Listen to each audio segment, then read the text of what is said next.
Hi there, I'm Courtney Cox, and the article that I've chosen to speak about today is from theheart.org. The reason I chose this article is because, as the author states at the very beginning, he says cardiovascular fitness is essential because it affects so much of your overall health. He then goes on to say, though strides have been made in early diagnosis and treatment, heart disease remains the biggest killer of women and men. And the cost of all cardiovascular diseases are rapidly rising, expected to hit $1.2 trillion by the end of 2035, according to the American Heart Association projections. The positive news is that controlling major risk factors could reduce a person's risk of heart attack or stroke by up to 80%. The author then goes on to list all the steps towards a healthy heart so that you can prevent heart disease or strokes. The first step in this process is to know your risk factors. Know that these symptoms can come at any time, and just acknowledge that so that you can further prepare for it. The second step is to control your risks. The author says adopting a healthier lifestyle goes a long way in heart disease prevention. This includes choosing to move every day. So obviously exercise is really important for your heart health. It can be as simple as jogging, walking, cycling, or even dancing, as long as you aim for 45 minutes most days of the week. Physical activity can help reduce blood pressure and diabetes risks and control cholesterol and aid in overall cardiovascular health. The third step on the list is to get enough sleep and manage stress.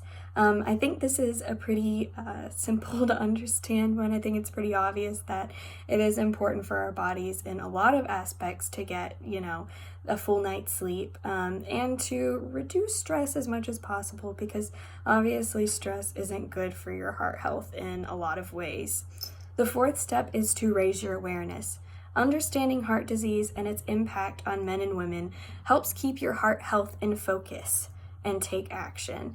So not only is raising awareness good for yourself, getting that understanding, but you can let people you can make people aware as well, because I think it's something that a lot of people don't tend to focus on until they reach that age when it's too late. So it's good to always make people aware of these things.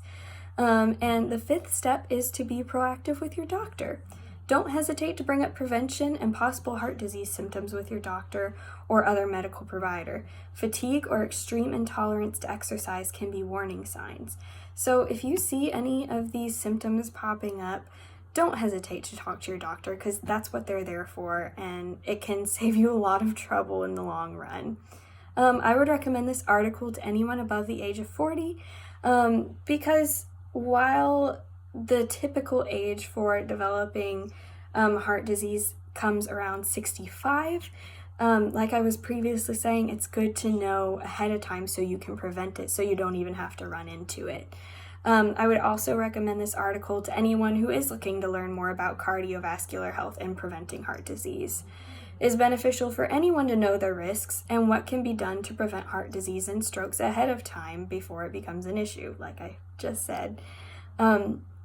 I believe this article can be integrated into a biblical faith, as it gives useful tips on preparing your body for the future so you can remain as healthy as possible. If we do all that we possibly can to try to keep our bodies as healthy as possible for as long as possible, we can ensure we are fulfilling all that the Lord has called us to do for Him as believers. After all, He has given us our bodies, so we should do all that we can to ensure that we are keeping them healthy and glorifying Him with them for as long as possible. 1 Corinthians 6:19-20 says, "Do you not know that your bodies are temples of the Holy Spirit, who is in you, whom you have received from God?